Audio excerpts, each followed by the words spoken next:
Hello friends, ओम श्री गणेशाय नमः। आप सभी का स्वागत है आपके अपने यूट्यूब चैनल पर। फ्रेंड्स, आज हम आपको इस वीडियो में बताने जा रहे हैं ज्येष्ठ मास की संकष्टी चतुर्थी का शुभ मुहूर्त, पूजा विधि, चंद्रोदय का समय और ज्येष्ठ मास की सौभाग्य प्रदायिनी संकष्टी चतुर्थी की व्रत कथा और सर्व कामना सिद्धि के उपाय के बारे में। फ्रेंड्स, वीडियो शुरू करने से पहले आपसे रिक्वेस्ट है, अगर आप हमारे चैनल पर नए हैं और आपने अभी तक चैनल को सब्सक्राइब नहीं किया है तो प्लीज़ सब्सक्राइब कीजिएगा चैनल को। साथ ही प्रेस कीजिएगा बेल आइकन को, जिससे नए वीडियो से रिलेटेड नोटिफिकेशन आपको तुरंत प्राप्त हो सके। और वीडियो पसंद आने पर वीडियो को लाइक और शेयर जरूर कीजिएगा, ताकि सभी भक्तों को इस वीडियो का लाभ प्राप्त हो सके। और कमेंट बॉक्स में ओम श्री गणेशाय नमः जरूर लिखिएगा। संकष्टी गणेश चतुर्थी व्रत प्रत्येक मास के कृष्ण पक्ष की चतुर्थी तिथि को किया जाता है। ज्येष्ठ मास के कृष्ण पक्ष की चतुर्थी तिथि को किया जाने वाला व्रत ज्येष्ठ संकष्टी गणेश चतुर्थी व्रत कहलाता है। भविष्य पुराण में कहा गया है कि जब मन संकटों से घिरा महसूस करे तो गणेश चतुर्थी का व्रत करे। इससे कष्ट दूर होते हैं और धर्म, अर्थ, मोक्ष, विद्या, धन और आरोग्य की प्राप्ति होती है। शास्त्रों के अनुसार ज्येष्ठ मास की चतुर्थी सौभाग्य देने वाली है। इस दिन गणेश जी के मूषक रथ नामक रूप की पूजा करने का विधान है और इस दिन गणेश जी को शुद्ध घी से बनी हुई वस्तुओं का भोग लगाया जाता है। संकष्टी चतुर्थी हिंदू धर्म का एक प्रसिद्ध त्योहार है। हिंदू मान्यताओं के अनुसार किसी भी शुभ कार्य को करने से पहले भगवान गणेश जी की पूजा की जाती है। भगवान गणेश जी को अन्य सभी देवी देवताओं में प्रथम पूजनीय माना गया है। इन्हें बुद्धि, बल और विवेक के देवता का दर्जा प्राप्त है। भगवान गणेश अपने भक्तों की सभी परेशानियों और विघ्नों को हर लेते हैं, इसलिए इन्हें विघ्नहर्ता और संकट मोचन भी कहा जाता है। वैसे तो हिंदू धर्म में देवी देवताओं को प्रसन्न करने के लिए ढेरों व्रत और उपवास किए जाते हैं, लेकिन भगवान गणेश के लिए किए जाने वाला व्रत संकष्टी चतुर्थी व्रत कहलाता है। संकष्टी चतुर्थी का मतलब होता है संकट को हरने वाली चतुर्थी। संकष्टी संस्कृत भाषा से लिया गया शब्द है, जिसका अर्थ होता है कठिन समय से मुक्ति पाना। इस दिन व्यक्ति अपने दुखों से छुटकारा पाने के लिए गणपति जी की आराधना करता है। पुराणों के अनुसार चतुर्थी के दिन गौरी पुत्र गणेश जी की पूजा करना बहुत फलदायी माना जाता है। इस दिन लोग सूर्योदय के समय से लेकर चंद्रमा उदय होने के समय तक उपवास रखते हैं। संकष्टी चतुर्थी को पूरे विधि विधान से गणपति जी की पूजा पाठ की जाती है। संकष्टी चतुर्थी के दिन गणपति जी की पूजा करने से घर से नकारात्मक प्रभाव दूर हो जाते हैं और शांति बनी रहती है। ऐसा कहा जाता है कि गणेश जी घर में आ रही सारी विपदाओं को दूर करते हैं और व्यक्ति की मनोकामनाओं को पूरा करते हैं। चंद्र दर्शन भी चतुर्थी के लिए बेहद शुभ माना जाता है। सूर्योदय से प्रारंभ होने वाला यह व्रत चंद्र दर्शन के बाद संपन्न होता है। पूरे साल में संकष्टी चतुर्थी के 13 व्रत किए जाते हैं। सभी व्रत के लिए एक अलग अलग व्रत कथा है। फ्रेंड्स, अब आइए जानते हैं ज्येष्ठ मास की संकष्टी चतुर्थी के शुभ मुहूर्त और चंद्रोदय के समय के बारे में। हिंदू पंचांग के अनुसार ज्येष्ठ मास की संकष्टी चतुर्थी का व्रत 8 मई 2023 सोमवार के दिन है। ज्येष्ठ कृष्ण चतुर्थी तिथि प्रारंभ होगी 8 मई 2023 को शाम 6:18 पर और ज्येष्ठ कृष्ण चतुर्थी तिथि का समापन होगा 9 मई 2023 को शाम 4:08 पर और चंद्रोदय का समय रहेगा 8 मई 2023 को रात्रि 10:05 पर। फ्रेंड्स, अब आइए जानते हैं ज्येष्ठ मास की संकष्टी चतुर्थी पर भगवान गणेश जी की आराधना करने की पूजा विधि के बारे में। ज्येष्ठ महीने की कृष्ण पक्ष की चतुर्थी को आखू अर्थात मूषक रथा गणेश जी की स्वरूप की पूजा करने का विधान है। प्रातः काल उठकर स्नान कर लाल वस्त्र धारण करें। इस दिन लाल वस्त्र धारण करना बेहद शुभ माना जाता है। गणेश जी के सामने दोनों हाथ जोड़कर मनी मन इस व्रत का संकल्प कर इस प्रकार कहें, हे एक दंत मूषक रथा गणेश जी, मैं चतुर्थी का व्रत करने का संकल्प करता हूँ या करती हूँ। आज मैं पूरे दिन निराहार रहकर आपके स्वरूप का ध्यान करूंगा या करूंगी एवं शाम को आपका पूजन कर चंद्रोदय के बाद चंद्रमा को अर्घ्य देने के पश्चात ही भोजन ग्रहण करूंगा या करूंगी। संकल्प के बाद गणपति जी की पूजा की शुरुआत करें। गणपति जी की पूजा करते समय जातक को अपना मुंह पूरब या उत्तर दिशा की ओर रखना चाहिए। सबसे पहले आप गणपति जी की मूर्ति को फूलों से अच्छी तरह से सजा लें। पूजा में आप तिल, गुड़, लड्डू, फूल, तांबे के कलश में पानी, धूप, चंदन, प्रसाद के तौर पर केला या नारियल रखें। ध्यान रहे कि पूजा के समय आप देवी दुर्गा की प्रतिमा या मूर्ति भी अपने पास रखें। ऐसा करना बेहद शुभ माना जाता है। गणपति जी को रोली लगाएं और फूल अर्पित करें। संकष्टी को भगवान गणपति को तिल के लड्डू और मोदक का भोग लगाएं।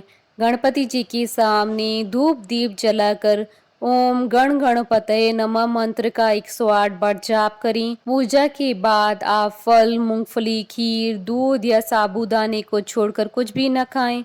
बहुत से लोग व्रत वाले दिन सेंधा नमक का इस्तेमाल करते हैं, लेकिन आप सेंधा नमक नजरअंदाज करने की कोशिश करें। शाम को स्नान कर स्वच्छ वस्त्र धारण कर विधि पूर्वक धूप, दीप, अक्षत, चंदन, सिंदूर नैवेद्य से गणेश जी का पूजन करें। नैवेद्य के रूप में घी में बने हलवा, लड्डू, पूड़ी इत्यादि का भोग लगाएं। पूजन के बाद चंद्रमा निकलने पर पूजन कर अर्घ्य अर्पित करें। ज्येष्ठ कृष्ण पक्ष चतुर्थी व्रत कथा सुने। ब्राह्मणों को अपने सामर्थ्य अनुसार दान दें। उसके बाद प्रसाद को सभी में बांटकर स्वयं भी ग्रहण करें। इस व्रत को करने से सौभाग्य एवं पति की प्राप्ति होती है। इस व्रत के प्रभाव से शत्रुओं का विनाश होता है और सभी प्रकार के मनोरथ सिद्ध होते हैं। फ्रेंड्स, अब आइए जानते हैं संकष्टी चतुर्थी पर किए जाने वाले सर्व कामना सिद्धि के उपायों के बारे में। धन की कामना के लिए गणेश चतुर्थी के दिन श्री गणेश जी को गुड़ और घी का भोग लगाएं। थोड़ी देर बाद घी व गुड़ गाय को खिला दें। यह उपाय करने से धन संबंधी समस्याओं का निदान हो जाता है। संकष्टी चतुर्थी के दिन भगवान गणेश जी को शमी के पत्ते अर्पण करने से सभी मनोकामनाएं शीघ्र पूर्ण हो जाती है। घर के मुख्य दरवाजे पर गणेश जी की प्रतिमा लगाने से सुख समृद्धि बनी रहती है और कोई भी नकारात्मक शक्ति घर में प्रवेश नहीं कर पाती है। इसलिए घर के मुख्य द्वार पर गणेश चतुर्थी के दिन गणेश जी की प्रतिमा लगानी चाहिए। गणेश चतुर्थी के दिन गणपति जी के कानों में अपनी मनोकामना कहने से वह अवश्य ही पूर्ण होती है। फ्रेंड्स, अब आइए आरंभ करें ज्येष्ठ मास की गणेश संकष्टी चतुर्थी की व्रत कथा। दयादेव नामक ब्राह्मण की कथा आरंभ करें। पार्वती जी ने पूछा, हे पुत्र, ज्येष्ठ मास की चतुर्थी का किस प्रकार पूजन करना चाहिए? इस महीने के गणेश जी का क्या नाम है? भोजन के रूप में कौन सा पदार्थ ग्रहण करना चाहिए? इसकी विधि का आप संक्षेप में वर्णन कीजिए। गणेश जी ने कहा, हे माता, ज्येष्ठ कृष्ण चतुर्थी सौभाग्य एवं पति प्रदायिनी है। इस दिन आखू अर्थात मूषक रथा नामक गणेश जी की पूजा भक्ति पूर्वक करनी चाहिए। इस दिन घी निर्मित भोज्य पदार्थ अर्थात हलवा, लड्डू, पूड़ी आदि बनाकर गणेश जी को अर्पित करें। ब्राह्मण भोजन के पश्चात ही स्वयं भोजन करें। हे पार्वती माता, इससे संबंधित मैं पूर्वकालीन इतिहास का वर्णन कर रहा हूँ। गणेश पूजन और व्रत की विधि जो पुराणों में वर्णित है उसे सुनिए। सतयुग में 100 यज्ञ करने वाले एक पृथु नामक राजा हुए। उनके राज्य अंतर्गत दयादेव नामक एक ब्राह्मण रहते थे।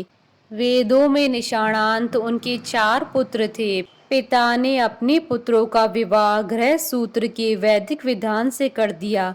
उन 4 बहुओं में बड़ी बहू अपनी सास से कहने लगी, हे सासू जी, मैं बचपन से ही संकट नाशक गणेश चतुर्थी का व्रत करती आई हूँ। मैंने पितृगृह में भी इस शुभदायक व्रत को किया है। अतः हे कल्याणी, आप मुझे यहाँ व्रतानुष्ठान करने की अनुमति प्रदान करें। पुत्र वधू की बात सुनकर उसके ससुर ने कहा, हे बहू, तुम सभी बहुओं में श्रेष्ठ और बड़ी हो। तुम्हें किसी प्रकार का कष्ट नहीं है और न ही तुम भिक्षुणी हो। ऐसी स्थिति में तुम किस लिए व्रत करना चाहती हो? हे सौभाग्यवती, अभी तुम्हारा समय उपभोग करने का है। ये गणेश जी कौन है, फिर तुम्हें करना ही क्या है। कुछ समय पश्चात बड़ी बहू गर्भिणी हो गई। 10 मास बाद उसने सुंदर बालक का प्रसव किया। उसकी सास बराबर बहू को व्रत करने का निषेध करने लगी और व्रत छोड़ने के लिए बहू को बाध्य करने लगी। व्रत भंग होने के फलस्वरूप गणेश जी कुछ दिनों में कुपित हो गए और उसके पुत्र के विवाह काल में वर वधु की सुमंगली के समय उसके पुत्र का अपहरण कर लिया। इस अनहोनी घटना से मंडप में खलबली मच गई। सब लोग व्याकुल होकर कहने लगे, लड़का कहाँ गया, किसने अपहरण कर लिया। बारातियों द्वारा ऐसा समाचार पाकर उसकी माता अपने ससुर दयादेव से रो रो कर कहने लगी, हे ससुर जी, आपने मेरे गणेश चतुर्थी व्रत को छुड़वा दिया है, जिसके परिणाम स्वरूप ही मेरा पुत्र गायब हो गया है। अपनी पुत्र वधु के मुख से ऐसी बात सुनकर ब्राह्मण दयादेव बहुत दुखी हुए। साथ ही पुत्र वधु भी दुखित हुई। पति के लिए दुखित पुत्र वधु प्रति मास संकट नाशक गणेश चतुर्थी का व्रत करने लगी। एक समय की बात है कि एक वेदज्ञ और दुर्बल ब्राह्मण भिक्षाटन के लिए इस मधुर भाषणी के घर आया। ब्राह्मण ने कहा, हे बेटी, मुझे भिक्षा स्वरूप इतना भोजन दो कि मेरी क्षुधा शांत हो जाए। उस ब्राह्मण की बात सुनकर उस धर्मपरायण कन्या ने उस ब्राह्मण का विधिवत पूजन किया। भक्ति पूर्वक भोजन कराने के बाद उसने ब्राह्मण को वस्त्रादि दिए। कन्या की सेवा से संतुष्ट होकर ब्राह्मण कहने लगा, हे कल्याणी, हम तुम पर प्रसन्न हैं। तुम अपनी इच्छा के अनुकूल मुझसे वरदान प्राप्त कर लो। मैं ब्राह्मण वेशधारी गणेश हूँ और तुम्हारी प्रीति के कारण आया हूँ। ब्राह्मण की बात सुनकर कन्या हाथ जोड़कर निवेदन करने लगी, हे विघ्नेश्वर, यदि आप प्रसन्न हैं तो मुझे मेरे पति के दर्शन करा दीजिए। कन्या की बात सुनकर गणेश जी ने उससे कहा कि हे सुंदर विचार वाली, जो तुम चाहती हो वही होगा, तुम्हारा पति शीघ्र ही आवेगा।